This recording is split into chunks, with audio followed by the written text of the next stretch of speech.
I hope you'll agree that the lineup of speakers and panelists today has been really quite exceptional.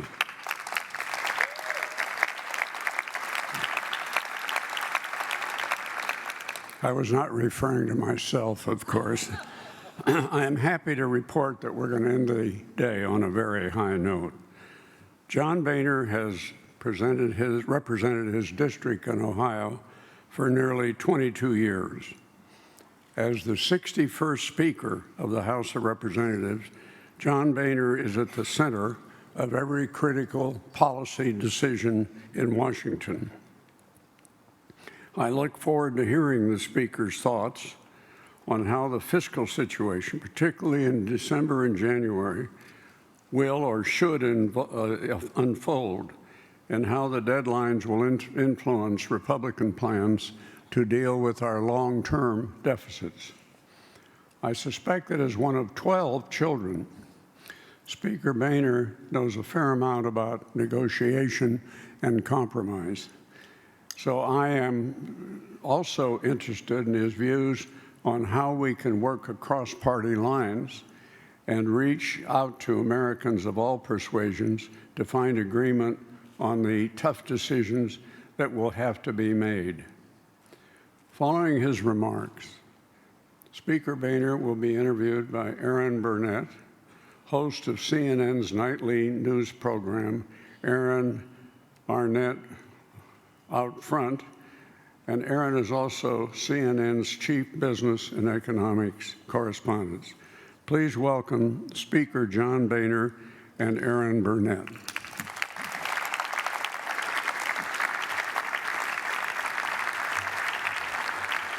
Thank you, Pete.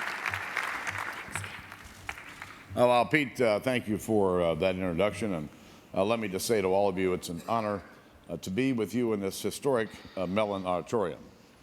It was here in the spring of 1949 that the United States and our closest allies gathered to sign the North Atlantic Treaty, giving birth to NATO. On that occasion, President Truman declared that people with courage and vision can still determine their own destiny. They can choose freedom or slavery. You know, in our time, all of these great nations face a grave threat to freedom, one from within. And that is their debt and our debt. It's shackling our economies and smothering the opportunities that have blessed us with so much. And once again, the world looks to the United States for what it always has, an example. It's the example of a free people whose hard work and sacrifice make up the sum total of thriving towns and a vibrant economy. It's a humble government that lives within its means and unleashes the potential of first-rate ideas and world-class products. It's a nation never content with the status quo and always on the move. I got a glimpse of this example growing up, working in my dad's bar, just outside of Cincinnati, and then lived a piece of this own dream myself when I ran my own small business. And instead of the shining example, what does the world now see? A president on whose watch the United States lost its gold-plated AAA rating for the first time in our history. A Senate controlled by the president's party that hasn't passed a budget in more than 3 years. And earlier this month, another unemployment report showing that the world's greatest economy remains unable to generate enough jobs to spur strong and lasting economic growth. If you should know one thing about me, it's that I'm an optimist. Yes, our times are tough, but our future doesn't have to be dark. We don't have to accept the new normal where the workplace looks more like a battlefield and families have to endure flat incomes, weak job prospects, and higher prices in their daily lives. We have every reason to believe we can come out of this freer and more prosperous than ever. And if we will, we can confront our challenges now while we still have the ability to do so. For the solution to what ails our economy is not the government, it's the American people. The failure of stimulus, a word people in Washington refuse to say anymore, has sparked a rebellion against overspending, overtaxation, and overregulation. Americans who take pride in living on a budget recognize that we can't go on spending money that we don't have, and that our economy is stuck in large part because it is stuck with debt. Nationwide, we're seeing a groundswell of support for bold ideas that reject small politics, cast off big government, and return us to common sense, the kind of ideas, common sense and first principles, the kind of ideas that will restore prosperity and substantially improve the trajectory of our economy. In March, as part of our plan for America's job creators, the House passed an honest budget with real spending cuts, a pro-growth tax reform, and serious entitlement reform. It's far-reaching in its effort to control government's worst habits and capitalize on the American people's best. And this budget gets our fiscal house in order and promotes long-term growth. Far from settling for stability, it offers a true path to prosperity. Various bipartisan commissions and coalitions have devised their own ambitious plans as well. And the math may be different and the mix a little different, but the goals are mainly the same. And of course, there are summits like these that bring together people who just happen to get it. Of course, while I'm happy to be here, and I'm sure we're all enjoy being in each other's company, we can also agree that we've probably talked this problem to death. It's about time we roll up our sleeves and get to work. For all the focus on Election Day, I think there's another date that looms large for every household and every business in America, and that's January 1, 2013. On that day, without congressional action, a sudden, massive tax increase will be imposed on every American by an average of about $3,000 per household. Rates go up, the child tax credit is cut in half, the AMP taxes end, the estate tax returns to 2001 levels, and so on. Now, it gets a little more complicated than that. What will expire on January 1 is a cause for concern. It's what will take effect beyond that that concerns me greatly. Indiscriminate spending cuts of $1.2 trillion, half of which would devastate our men and women in uniform and send a signal of weakness. Several tax increases from the health care law that's making it harder for employers to hire new workers, as well as a slate of new energy and banking rules and regulations that will also increase the strain on the private sector. But it gets even more complicated than that. Sometime after the election, the federal government will near the statutory debt limit. This end-of-the-year pileup, commonly referred to as the fiscal cliff, is a chance for us to bid farewell permanently to the era of so-called timely, temporary, and targeted short-term government interventions. You know, for years, Washington has force-fed our economy with a constant diet of meddling, micromanagement, and manipulation. None of it has been a substitute for long-term economic investment, private initiative, and freedom. Now, previous Congresses have encountered lesser precipices with lower stakes and made a beeline for the closest lame duck escape hatch. Now, let me put your mind at ease. This Congress will not follow that path if I have anything to do with it. Having run a business, I know that failing to plan is planning to fail, that the real pain comes from doing nothing. Austerity is what will become necessary if we do nothing now. We'll wake up one day with no choice in the matter. And there's also no salvation to be found in doing anything to just get by, to just get through this year. Nothing is not an option, and anything is not a plan. To get on the path to prosperity, we've got to avoid the fiscal cliff, but we need to start today. And to show my intentions are sincere, I'll start with the stickiest issue, and that, of course, is the debt limit. On several occasions in the past, the debt limit has been the catalyst for real budget agreements. Last year, however, the president requested a quote-unquote clean increase in the debt limit, business as usual. Well, I've run a business, and that's no way to do it. It's certainly no way to run a government either, especially one that's run up a debt bigger than the entire economy. So business as usual will no longer do. So last year around this time, I accepted an invitation to address the Economic Club of New York. I went up there and said that, in my view, the debt limit exists in statute precisely so that government is forced to address its fiscal issues.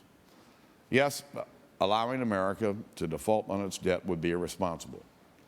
But it would be more irresponsible to raise the debt ceiling without taking dramatic steps to reduce spending and reform the budget process.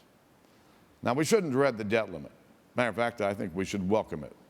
It's an action-forcing event in a town that's become infamous for inaction. You know, that night in New York, I put forward the principle that we should not raise the debt ceiling without real spending cuts and reforms that exceed the amount of the debt limit increase. Now, from all the way up in Midtown Manhattan, I could hear the great wailing and gnashing of teeth. And over the next couple of months, I was asked again and again if I would yield on my position, that if I would budge. Each and every time, I said no, because it isn't a position, it's a principle. Not just that it's the right thing to do, it is the right thing to do. When the time comes, I will again insist on my simple principle of cuts and reforms greater than the debt limit increase. Now, this is the only avenue I see right now to force the elected leadership of this country to solve our structural fiscal imbalance. Now, that means we have to do a series of stopgap measures, so be it. But that's not the ideal. Let's start solving the problem, and let's start solving it today. We can make the bold reforms and cuts necessary to meet this principle, and I believe that we must. So, just so we're all clear, I'm talking about real cuts and real reforms, not tricks and gimmicks that have given Washington a pass on grappling with the spending problem. Last year in my negotiations with the White House, the president and his team put a number of gimmicks on the table. Now, there's a lot of thought and creativity that went into this, things like counting money that was never going to be spent anyway as savings. Now, maybe in another time with another speaker, gimmicks like this would be acceptable. But as a matter of simple arithmetic, they will not work. They won't work, and as I told the president, we're not doing those things that way anymore. What also doesn't count as cuts and reforms are tax increases. Tax hikes destroy jobs, especially an increase in the magnitude that's set for the first of the year. Small businesses need to plan, and we shouldn't wait until New Year's Eve to give American job creators the confidence that they aren't going to get hit with a big tax increase on New Year's Day. Any sudden tax hike would hurt our economy. So this fall, before the election, the House of Representatives will vote to stop the largest tax increase in American history. So we'll give Congress time to work on broad-based tax reform that lowers rates for individuals and businesses while closing deductions, credits, and special carve-outs. Eyebrows go up all over town whenever I talk about this. But when I say broad-based tax reform, I mean it. We need to do it all. Deal with the whole code, personal and corporate, to make it fairer and productive for all Americans. That's why our bill to stop this New Year's Day tax increase will also establish an expedited process by which the Congress would enact real tax reform in 2013. This process would look something like how we handle the Trade Promotion Authority, where you put in place a timeline for both houses to act. The Ways and Means Committee will work out all the details, but the bottom line is this. If we do this right, we'll never have to deal with the uncertainty of expiring tax rates again. We'll have replaced the broken status quo with a tax code that maintains progressivity, taxes income once, and creates a fairer, simpler code. And if we do that right, we'll see increased revenue from more economic growth. And again, a change doesn't have to be sudden or painful. You know, last year when I addressed the Economic Club of Washington, I said that making relatively small changes now can lead to huge dividends down the road in terms of debt reduction. As we approach the issue of the debt limit again, we need to continue to bear this in mind. And as you know, we could eliminate all the unfunded liabilities in Social Security, Medicare, and Medicaid tomorrow, and the effect on the congressional budget 10-year window could be minimal. That's because changes to these programs take time and need to be phased in slowly. For example, when Congress last increased the retirement age for Social Security, the increase was a mere 2-year increase, but it was scheduled to fully take effect over a 40-year period. Another example, take the House budget resolutions and assumptions for Medicare reform. Those will not even begin until after 2022. Smart and modest changes today means huge dividends down the road. Now, I can already hear the grumbles. Partisans on both sides getting all worked up, or people saying, let's just wait until the election's over. Well, we can't wait. Employers large and small are already bracing for the coming tax hikes and the regulations which freeze them in place. The markets aren't going to wait forever. Eventually, they're going to start reacting. And we know now that to ignore these warnings, we will do so at our own peril. That's why the House will do its part to ease the uncertainty surrounding this fiscal cliff. And I hope the President will step up and bring his party and the Senate leaders along and work with us. Because if there's one action-forcing event that trumps all of the rest, even the debt limit, it's presidential leadership. And ladies and gentlemen, I believe President Obama cares about this country and knows what the right thing to do is. But knowing what's right and doing what's right are two different things. And the difference between knowing what's right and doing what's right is courage. And the president, I'm sorry to say, lost his courage last summer. He was willing to talk about the tough choices that we needed to preserve and strengthen our entitlement programs, but he wasn't ready to take action. As it turned out, he wouldn't agree to the most basic entitlement reforms unless it was accompanied by a tax increase on small business job creators. We were on the verge of an agreement that would have reduced the deficit by trillions of dollars by strengthening entitlement programs, reforming the tax code with permanently lower rates for all, and laying the foundation for lasting economic growth. But when the president saw his former colleagues in the Senate getting ready to press for tax hikes, he lost his nerve. The political temptation became too great. He moved the goalpost, changed his stance, and demanded tax hikes.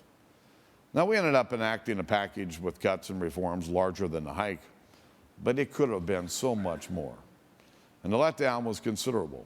And in turn, our nation's credit rating was downgraded for the first time.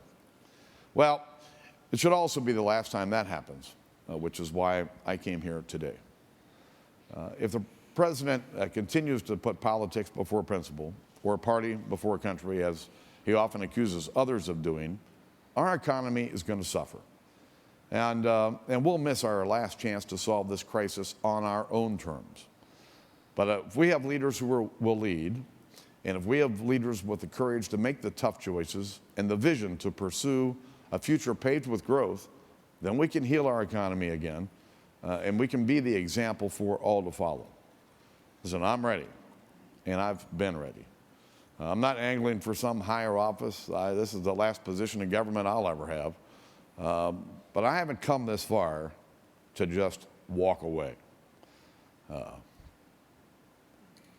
All my life, I've operated on a pretty simple principle. If you do the right things for the right reasons, good things will happen. Well, now's the time to do the right thing. Let's do it for the right reasons.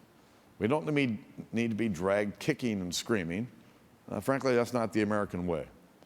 Let's summon the courage and vision to choose freedom, to choose prosperity, and to determine our own destiny. Then we'll not only succeed in solving this crisis, but we'll be worthy of that success. I just want to say thanks to all of you for being part of this conference. Thank Pete for his leadership on this issue, and I'll look forward to having a very productive interview with Erin. Thank you all very much.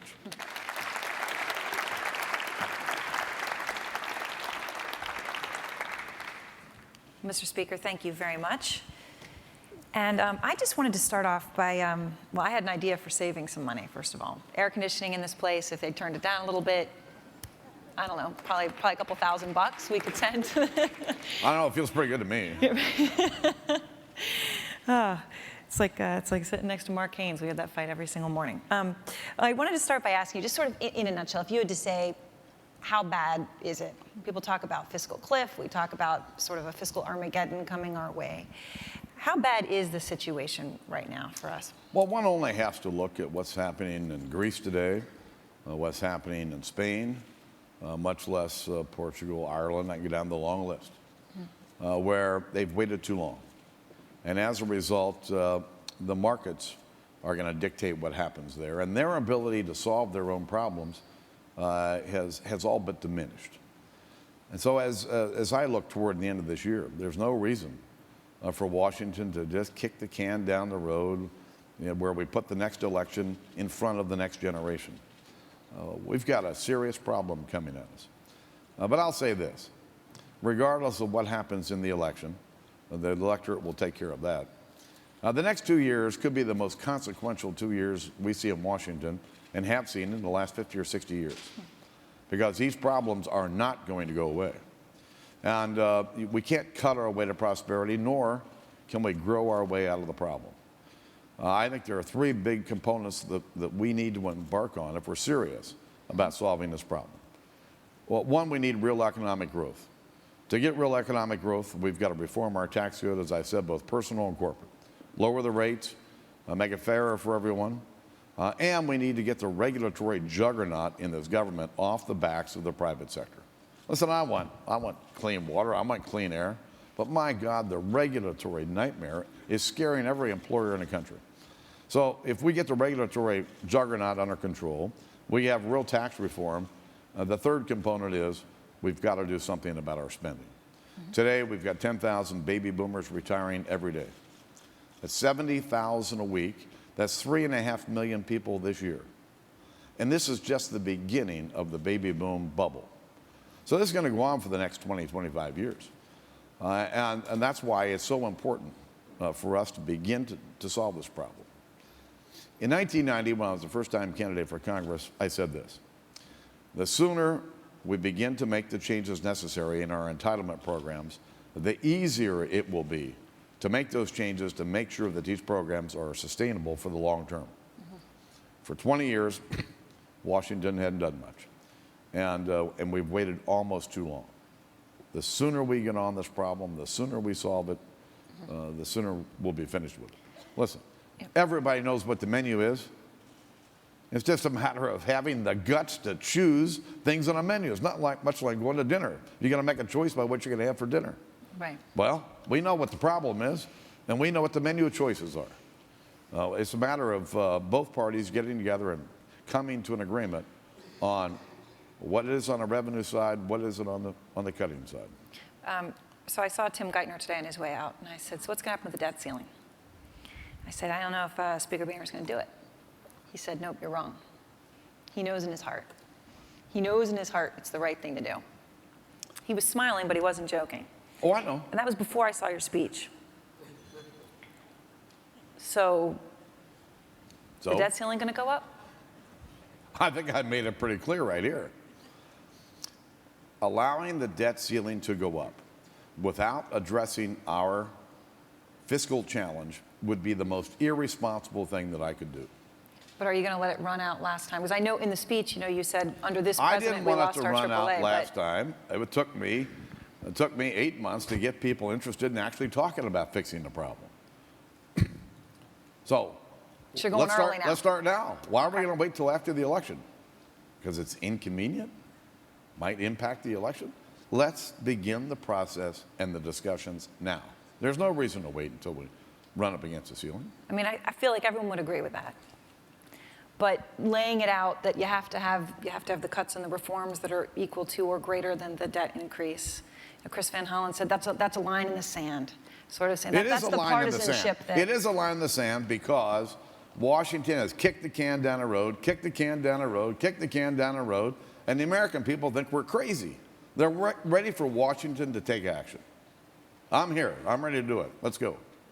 So what exactly would you cut? I mean, if you let the Bush tax cuts go away, that's $2.8 trillion right there. Oh, yeah. What would it do to our economy? Put tens of millions of more Americans out of work? Remember, there's an appropriate level of taxation.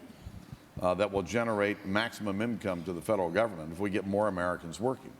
So it's got to be a mix. We've got to have real economic growth, and we have to have real controls on spending. And if we don't fix the entitlement programs, if we don't fix them, they won't be there. You know, they get lost on people. But we all know Social Security, Medicare, Medicaid are going bankrupt. And it's not like there's money in the Social Security Trust Fund or the Medicare Trust Fund. It's all been spent. So why don't we just be honest with the American people about the challenge that we face? But as much as I can do, it doesn't supplant, and it's not going to be enough. You know, the president is reducing his presidency to the size of a Post-it note.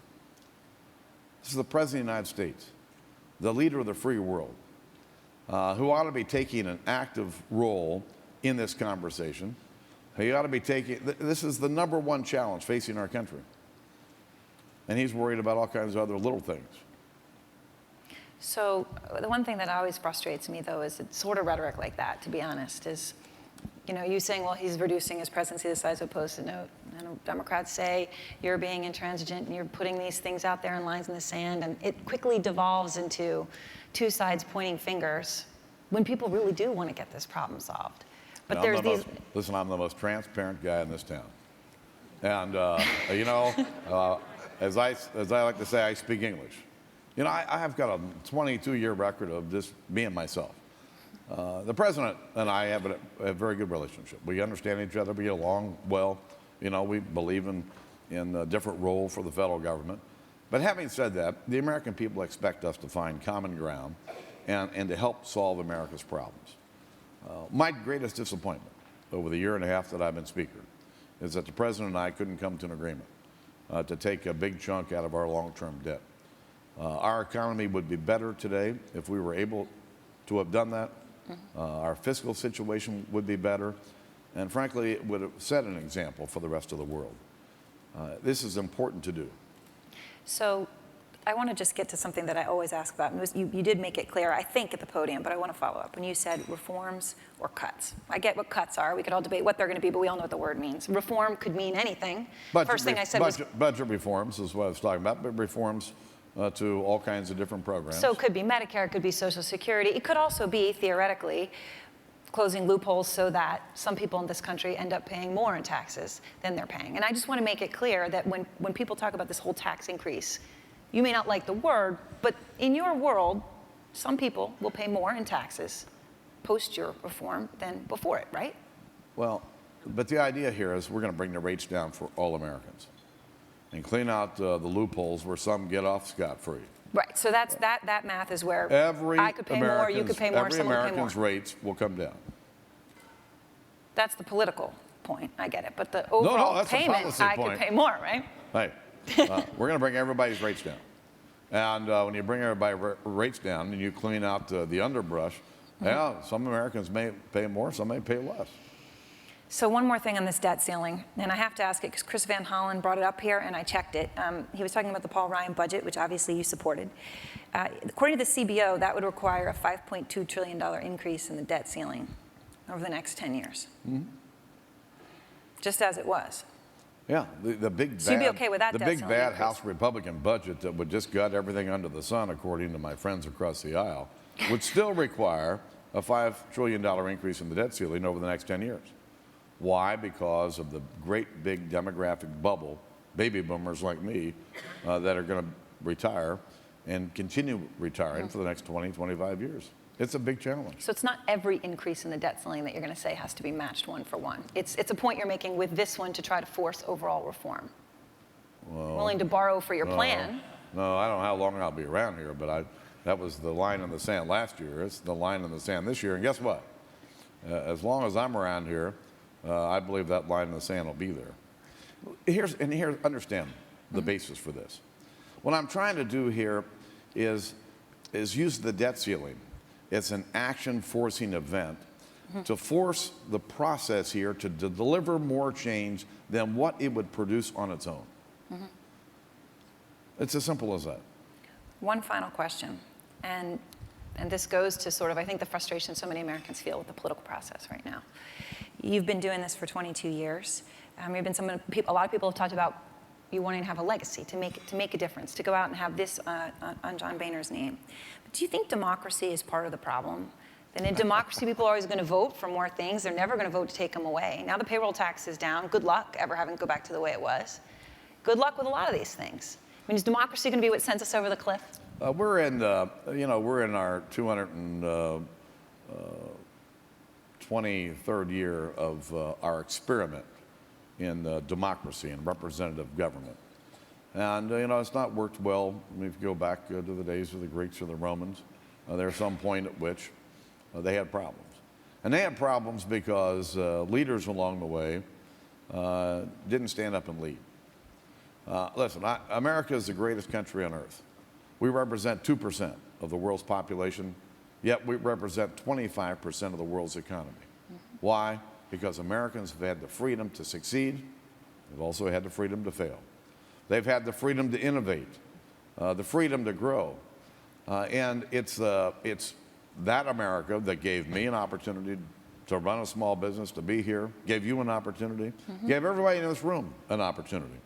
And when I was running my business, it looked to me like government was choking the goose, was laying the golden egg. More rules, more regulations, more taxes.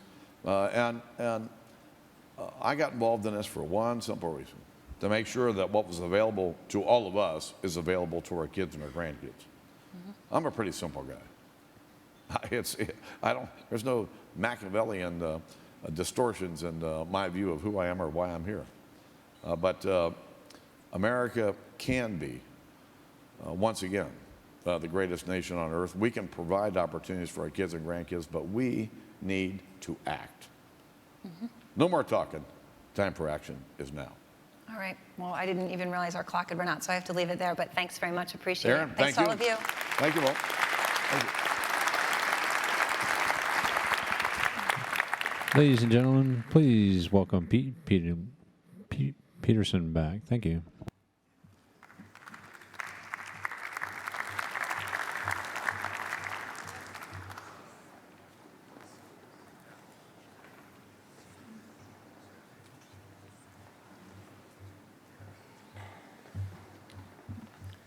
We're approaching the end of the day, and as you might imagine, I'm besieged by hundreds of you insisting that I deliver my 2-hour lecture on the subtleties of Medicare Part B now. I hate to disappoint you. I know it's a profound loss, but I'm going to call this meeting to an end to thank you for coming and to thank all of our participants for what, at least for me, has been a very stimulating day. Thank you all.